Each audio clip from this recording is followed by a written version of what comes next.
Hi everyone, this is Erica from Gokche Capital.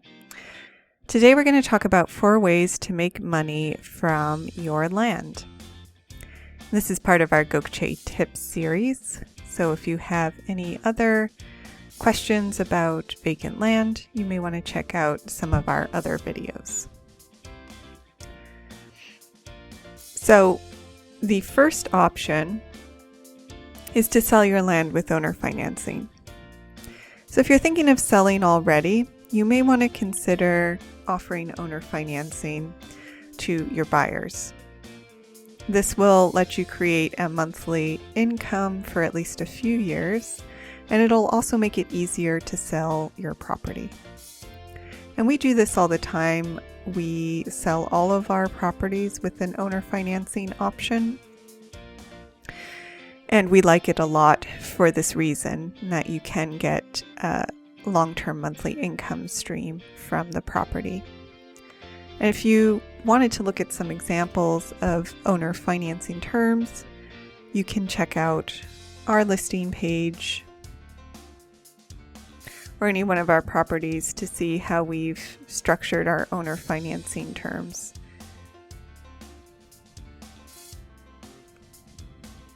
So here's a sample property. You'll see our owner financing terms here. Now, number 2, and another one that seems to be very popular with landowners, is you can rent your property out for storage. Now, this doesn't necessarily mean that you have to go and construct a whole self-storage facility on the property. It can be fairly simple. You could just offer to rent out your land to people who already have mobile storage units or other mobile items that they would just park on the lot. So things like cars, boats, RVs, etc. It's the easiest option if you wanted to go with renting your property out for storage, but of course it does come with the downside that it's not going to make the lot look so nice.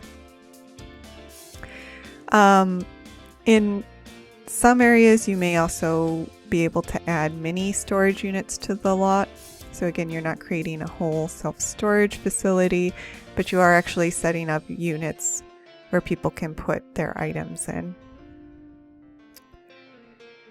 And there is a fair amount of demand for storage space. We've had a number of buyers come to us really just looking for a relatively inexpensive lot where they can put up a shed in an area where they often go for fishing or perhaps some other recreational purpose like hunting. And they just want a shed to put their supplies so they don't have to carry it all every time they go up to the location.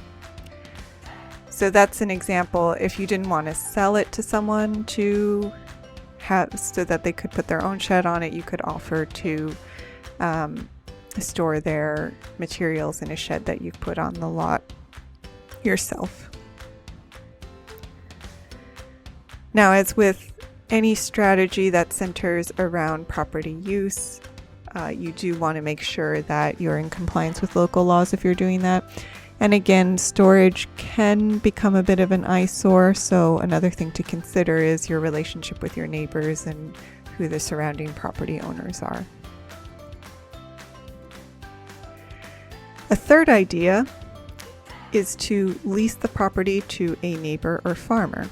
The advantage here, unlike option 2 with the storage, is that this can help keep the lot looking nice, so you're not creating a potential issue for your neighbors. It's also likely to be in compliance with zoning, although you would want to confirm that as with any of these strategies. So there are a few options here. If you have substantial acreage and you're in the right location, you could lease your land to a local farmer and let them farm the land as they would do if it was their own. Now, this option can be a little more complicated, but there are plenty of resources for figuring out how to lease land for full-on farming. And here's one example. I just found Land for Good, and it's a nice guide. It's about 52 pages that go into how you can lease your land to a farmer.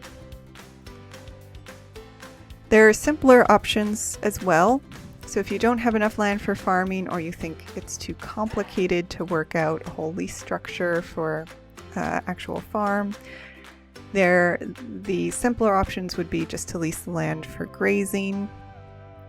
Again, if you're in the right location, or just lease the land to your neighbor so that they can use it, again, either as an extension of their backyard, or maybe they want to put they want some extra storage space as well. We had one example of this. We bought property from a seller who was currently leasing the land to their neighbors, and their neighbors would occasionally use the property to graze the few horses that they kept in their backyard. So that's a little more low-touch option as well. Although the monthly rate will probably be less than if you were to lease it out to a full farmer. And then there are other options. This is a broad category. You could do a lot of research on this and think about many different sort of specialty options within the category of leasing property for farming. But in some locations, you can lease property for beekeeping. There's also leasing property for hunting. And it's worthwhile to note that in many states, you can even get a tax break for doing this on your property taxes. Every state is different, so you'd want to look into that in a little more detail. But just doing something as simple as leasing the property for grazing could give you both the monthly income stream and a property tax break. I should note that sometimes these property tax breaks also include just preserving your property for wilderness.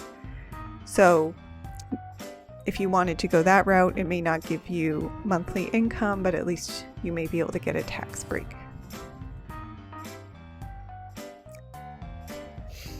And finally, another popular option these days would be to set up an RV or a small cabin on the lot and rent the space out on Airbnb. This is a great option if you're in a particularly scenic area. We actually go out to a number of places like this. We've stayed on a couple of farms where the farmer just set up a nice RV in the back, and then you get a comfortable place to stay, but you get to experience the farm or the wilderness in a little more rugged way than you would in a standard Airbnb, and with a little more privacy. A simpler option along these lines would just be to rent the land for camping, and you can put this up on Airbnb as well, just as a campground. And finally, you could, depending on where you're located and what the property terrain is like, you could also put a mobile home on the lot and rent it out to a full-time renter. So these are good options for a more robust income stream, but again, you want to keep in mind what the local regulations are and make sure that you are staying within what's allowed under zoning and other local ordinances. So that's about it. There are a lot of other things you can do with vacant land. It's more versatile than people think, and any one of these options has a lot of sub-options within it. So these are just some ideas to get you started, but take a look at some of our other videos. There are also other folks out there who have good resources on what to do with vacant land. And I'll just leave with a brief blurb on who we are in case you don't know us. My name's Erica. My company is gokchecapital.com, or Gokche Capital. Our website is gokchecapital.com, and we do buy and sell vacant land, but we also offer a lot of promotions. Our most popular one is our free land giveaway. So if you're interested in land, you may want to check that out. And for a limited time, we are also offering free 15-minute consultation calls for land investors. And if you're interested in that, you can send us an email to schedule at info@gokchecapital.com. And then finally, if you have any questions, please leave us a comment and we'll get to it in the next video, or send us an email and we're happy to respond in more detail. So thank you for listening, and more to come.